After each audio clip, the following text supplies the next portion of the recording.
Iya, halo semua. Udah lama kayaknya nggak bikin video terakhir. Pertama deh, justru itu sekitar 2 minggu, 3 minggu yang lalu mungkin ya. Waktu itu bahas IPL.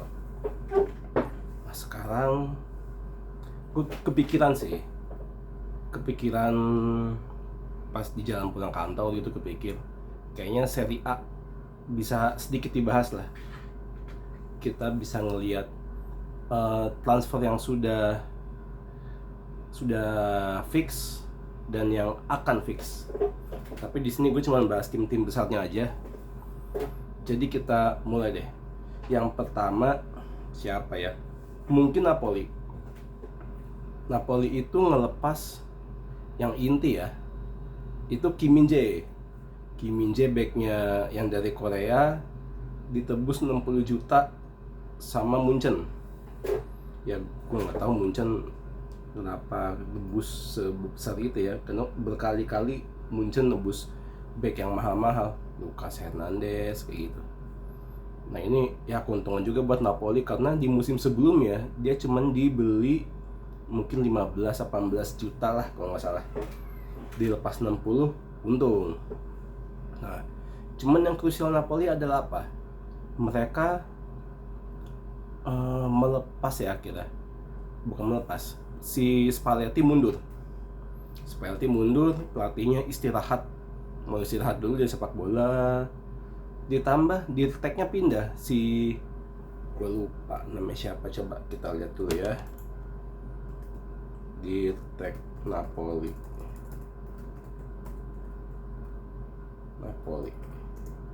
yang Guintoli. Nah Guintoli mundur juga, pindah ke Juve. Nah ini penting karena di musim sebelumnya, dimana kita tahu Napoli kehilangan Koulibaly, kehilangan Mertens, Insigne, Fabian Ruiz, itu bisa ditambal. Ya contoh, Kim Min Jae masuk, Kvaratskhelia masuk, terus Zielinski, Lobotka, ya itu bisa nambal. Nah sekarang gue nggak tahu sih kedepannya akan seperti apa Napoli. Nah yang didatangkan itu baru, nih gue lihat listnya. Coba kita lihat ya. Andrea Petagna, enggak sorry, Raspadori sama Simeone, dimana dua-dua ini adalah pemain yang musim lalu dipinjam sama Napoli akhirnya dipermanenkan. Kayak gitu ya, mungkin udah ngeliat perform musim lalu bisa cukup berkontribusi akhirnya dipermanenkan ya. Dimana Raspadori lebih ke nomor 10 second striker, bisa main di wing, sementara Simeone real striker. Itu Napoli. Terus kita ke siapa ya? Lazio nggak banyak dibahas karena mungkin yang besar adalah si Milinkovic Savic yang akhirnya pindah ke Al Ahli kalau nggak salah. Al Hilal. Pindah ke Al Hilal 40 juta. Ya kita tahu di 2-3 tahun terakhir dia dirumorkan pengen diambil MU, pengen diambil Juve, pengen diambil Inter. Itu di patoknya harga 80 juta. Tapi cuma 40 juta ya, apalagi di umur 28, di mana masih di prime nya, kok malah pindah. Ya balik lagi duit ya berarti ya, mungkin dia dapat gaji yang jauh lebih besar di sana. Ya itu jadi pertimbangan sih menurut gue ya. Terus dia nggak lepas pemain ya, praktis Luka Romero kan bukan pemain inti juga, banyak masuk sebagai subs. Terus ya yang datang adalah si Castellanos ini, kalau lu pernah nonton waktu itu, yang viral adalah Rayo Vallecano lawan Madrid, dimana Vallecano menang 4-0 atau 4-1 lupa. Nah itu dia bikin 4 gol, udah habis itu udahlah, nggak terlalu dibahas lagi. Cuman momen itu bener-bener menaikkan namanya Castellanos ya. Gue nggak tahu apakah nanti dia akan menjadi tandemnya si Immobile atau menjadi subsnya. Kalau gue lihat si Sari kan main dengan 4-3-3 dengan satu striker kan. Ya berarti mungkin sebagai subsnya Immobile. Itu Lazio nggak terlalu banyak dibahas. Nah ini yang menarik nih, Inter ngelepas nih yang pertama, Lukaku balik ke Chelsea karena status dia kan pinjaman. Nah, Lukaku ini dirumorkan akan dibeli juga sama Inter setelah si Inter nanti menjual Onana. Onana udah kejual nih 55 juta, 60 juta segituan ke MU. Nah, kedepannya nggak tahu apa Lukaku jadi dibeli karena sekarang kita tahu lagi ada konflik lah ya antara Lukaku, Inter sama Juve, dimana Juve juga menawarkan Lukaku terbuka untuk Juve, tapi kok Inter merasanya si Lukaku tidak menghargai Inter. Ya itu kita lihat nanti lah, kita kan cuman nontonin aja ya.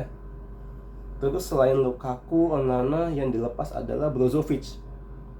Brozovic ini juga pemain kunci juga sama kayak Onana, banyak main.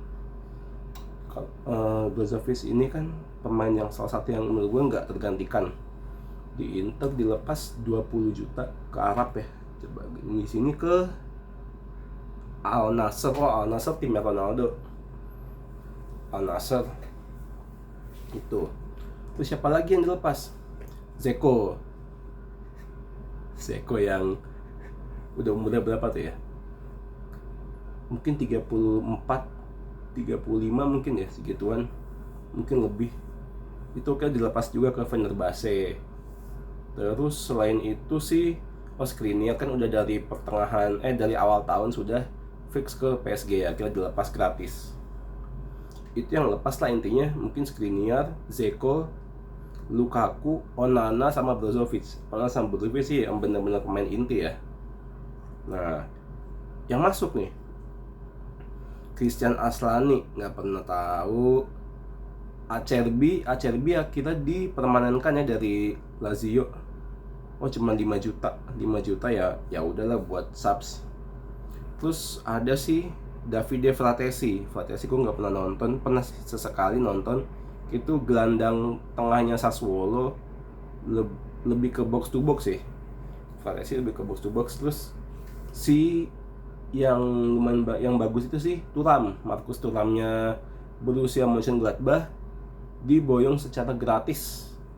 Nah ini ya kita tahu setelah tim Italia kayak gini ngambil pemain gratis salah satunya, dan si Inter menang kompetisi sama Milan untuk dapat Thuram. Ya di satu sisi bagus untuk menambal kepergian Zeko dan Lukaku. Apakah Thuram bisa berkontribusi di Serie A? Harusnya bisa, harusnya di atas kertas, karena kan levelnya sebenarnya Serie A tuh masih di bawah Bundesliga menurut gue ya. Secara permainan juga masih di bawah. Oh iya, dia juga datengin sih Juan Cuadrado dari Juve. Nah ini yang agak mengejutkan, cuman ya kita tahu Inter patternnya adalah memboyong pemain-pemain yang sudah berpengalaman gratis. Kalau ada kategori itu biasanya Inter coba kejar, dan kali ini dapat Cuadrado kan sebenarnya lebih ke wingback, mungkinnya wingback atau fullback lah kanan. Dimana kalau di sistemnya si Inzaghi, mungkin dia ditempatkan nanti sebagai subsnya si Dumfries, atau bisa jadi mungkin nanti Dumfries pindah, ya kita belum tahu juga. Karena kan Dumfries banyak sempat dirumorkan ke MU, cuman ya kita lihat nanti lah. Mungkin ini tindakan antisipasi atau untuk memperdalam squad kayak gitu. Itu Inter. Nah, Milan ini ngelepas buat gue 2 pemain kunci. Satu secara sistem itu sih Tonali 70 juta ke Newcastle. Terus sama Ibra meskipun musim lalu hampir nggak main, tapi kan punya peran di ruang ganti ya. Ya itu yang kita nggak bisa lihat di lapangan. Nah sebagai gantinya, gue lihat datengin siapa aja. Oh bentar, yang keluar itu ada lagi pemain pinjamannya Aster France, Timoe Bakayoko, Brahim Diaz juga akhirnya balik ke Madrid ya. Setelah dipinjam 2 musim, 3 musim, gue lupa deh.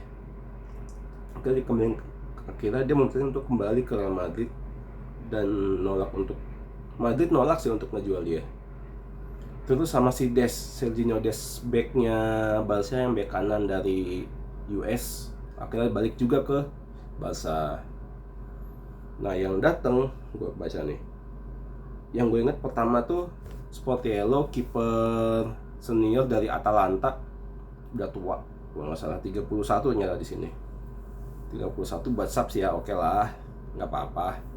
Terus ada Luka Romero yang tadi Lazio nggak terlalu, itu nggak dihitung lah. Terus ada Ruben Loftus-Cheek. Loftus-Cheek ini kalau lihat si Chelsea main, dia kan aslinya tuh gelandang tengah. Tapi kalau gue nonton beberapa kali, dia main sebagai central midfielder dalam banyak kali di 3-4-3 di satu gelandang tengah dari dua gelandang tengahnya Chelsea. Nah itu sering banget tinggalin posisinya dia, banyakan dribbling atau salah positioning kayak gitulah. Tapi sempat beberapa kali dia diplot sebagai wingback kanan, itu bagus, buat gue bagus, dan berarti cukup bisa berkontribusi ke tim lah, kayak gitu. Terus yang penting juga adalah pendatangan si Pulisic. Nah Pulisic ini menurut gue harusnya bisa berhasil ya, dengan kapasitas dia, skill, punya speed, cukup cerdas juga. Cuman mungkin nanti dia nggak akan ditempatkan sebagai wing ya, mungkin lebih ke penggantinya si Brahim Diaz di belakang striker, karena kan di kiri udah ada Leao, kayak gitu. Terus yang udah fix ya Tijani Reinders, gue nggak pernah nonton, tapi dia infonya adalah gelandang tengah ya, box to box lah atau DM di AZ. Terus yang tadi baru gue dengar adalah Noah Okafor. Noah Okafor ini wing kanan dari Salzburg yang di Austria, kalau nggak salah itulah tuh. Terus mungkin satu lagi Juve ya, Juve ngelepas tadi Cuadrado, terus Kulusevski akhirnya dipermainkan sama Spurs, Di Maria dilepas ya kan, Leandro Paredes balik ke PSG. Nah yang datang siapa? Pemain pinjaman semua, Locatelli, Moiskin yang kemarin dipinjam atau dipermainkan sama Milik. Ya striker itu udah 2, tambah lagi sih Timothy Weah yang dibeli berapa, 12 juta kalau nggak salah. 3 striker berarti. Gue nggak tahu ini apa untuk mengantisipasi Vlahovic, karena Vlahovic masih diincar PSG, diincar Madrid, diincar Madrid juga, terus diincar Arsenal. Ya mungkin untuk antisipasi itu ya. Cuman pasti dia masih butuh banyak posisi itu, terutama pemain kreatif, karena tahun lalu kita lihat cuma bergantung sama Di Maria. Sementara Chiesa yang diharapkan punya kreativitas musim lalu banyak cedera dan kayaknya belum bisa balik ke performnya. Ya jadi kita lihat aja nanti seperti apalah. Mungkin itu dulu ya dari Big Five-nya Serie A. Next kita bahas apalagi yang lain, dan semoga kedepannya gue bisa lebih konsisten, lebih disiplin lah buat upload video ya. Oke, thank you.